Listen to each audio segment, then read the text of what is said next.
Welcome to Furious Toys. Today we're going to be looking at the Frankenstein's creature from the Four Horsemen from the Figura Obscura line, as well as Ultimate Frankenstein's monster from NECA Toys.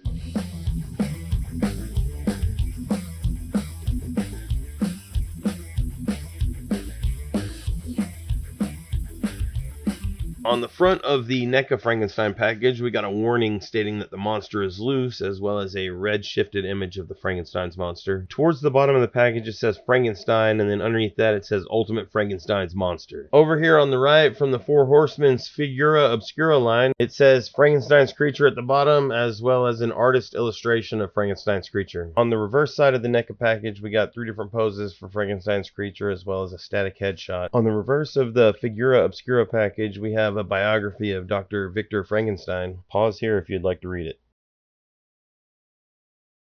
On the sides of each package, we got some illustrations and some branding, and on the opposite sides, more of the same.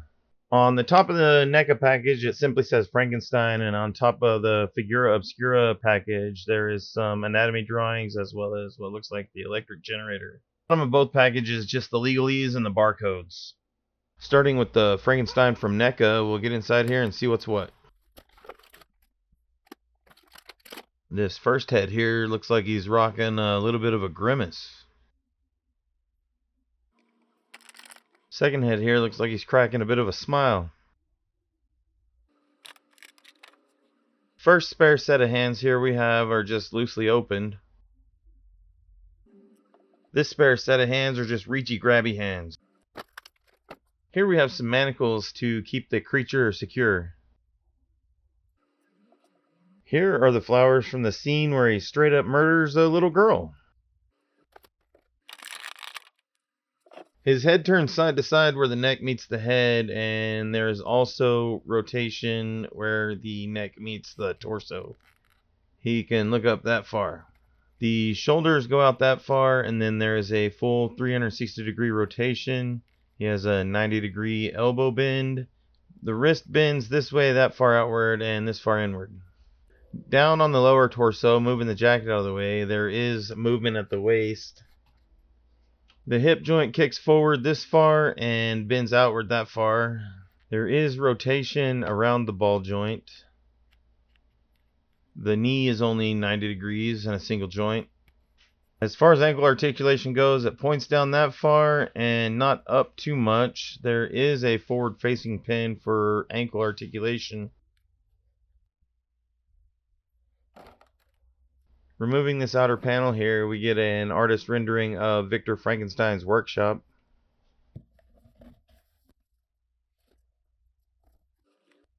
There's some more anatomy as well as mad scientist scrawlings. More of the same over here. We'll go over this back accessory tray first. First, we have an electrical generator for reanimating dead corpses. The black electrical wire here has a metal wire inserted for bend and stay action. The wheel seems like it doesn't actually rotate. Also on the inside we have this little booklet that has some excerpts from the book as well as some Four Horsemen information. Here we have some extra heads meant for the specimen jars.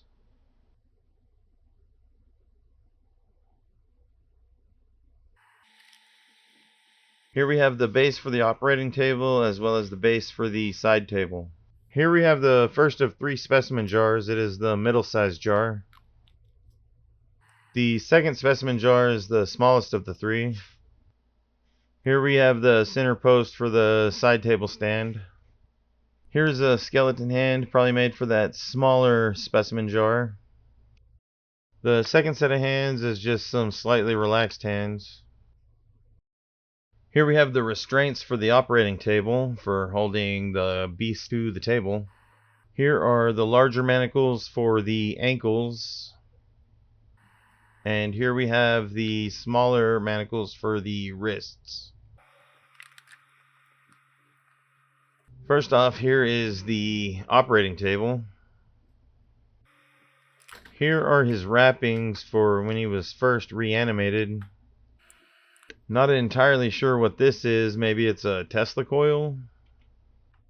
Here are two additional heads, one with a pretty sad look and the other with an angry look. The third specimen jar is the absolute largest. The first of three books here looks like it's an astrology book. The second of the three books looks like a scientific journal, possibly. The third book looks like it's probably just Victor Frankenstein's journal. There are three of these canisters. They look like smoke grenades to me, but I don't think that's what they are. Potentially bug bombs. The second set of feet here, some bare feet with catgut sutures. For the table, it has different positions for leaning it. Complete with the drain in the top for draining of the blood. This little foot pedal here doesn't seem to move at all. Here it is attached to its base. Here's the base for the side table. Don't know what I did with it. Here's the table. I had set it aside and forgot about it. On to the main event here. We have Frankenstein Screecher by the Four Horsemen. The patchwork jacket's pretty sweet, but we're going to take it off so we can look at the articulation. Quick look at the jacket here. It's got some nice buckle work. Let's get these feet off so we can change his clothes. Ah, crap. Fairly certain that's not how that's supposed to go down. Well, what's done is done. Let's get the other one off. That one came off better. This is what it's supposed to look like. Getting his pants off here, we can see that he doesn't have much of a groin area, but that's okay. It's supposed to be covered up by those bandage wraps.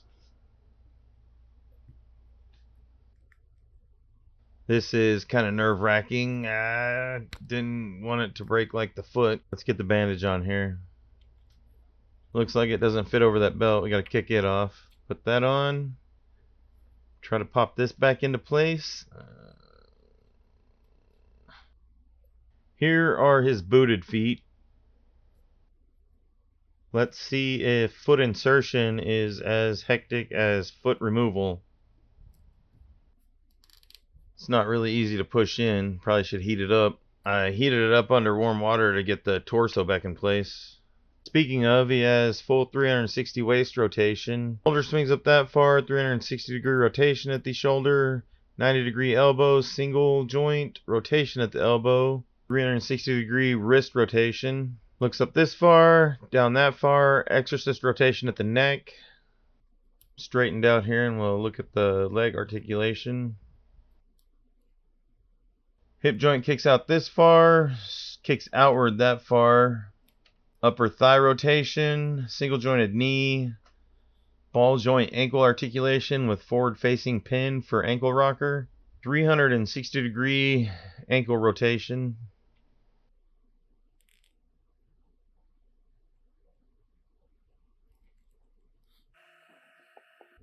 Side by side, Figura Obscura stands right at 8 inches, and the NECA Frankenstein stands at 8 1/8 inch.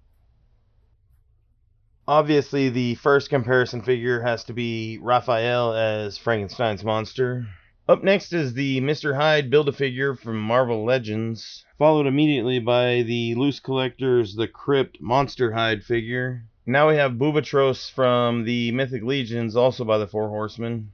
Up next is the Sinestro Corps Predator figure from NECA Toys. Here we have Kilowog from McFarlane Toys DC Multiverse. Here we have the Mattel Masters of the Universe New Eternia Battle Armor He-Man. I ordered the all-in, so I got this Frankenstein Stein, as well as the Frankenstein pin. In summary, the Figura Obscura Frankenstein is pretty freaking sweet. He looks nothing like the Frankenstein from the movie. That's because he was designed based on the literature. I really appreciate all of the knickknacks for creating a diorama for Dr. Frankenstein's laboratory. The NECA Frankenstein is pretty sweet as well. I just wish I had the colored version. I don't care much for black and white figures. One complaint that I might have about the Figura Obscura character is how the foot broke whenever I was trying to remove it. long story short, this new addition to the Figura Obscura line is pretty great. I greatly appreciate anybody that has stuck with me this far into the video. If you like what you have seen, please consider giving the video a like. If you have any criticisms, comments, or suggestions, please leave a comment on the video. If you would like to criticize me on other platforms, I am also on TikTok, Facebook, and Instagram under the same name. Once again, thank you for joining me here on Tofurious Toys.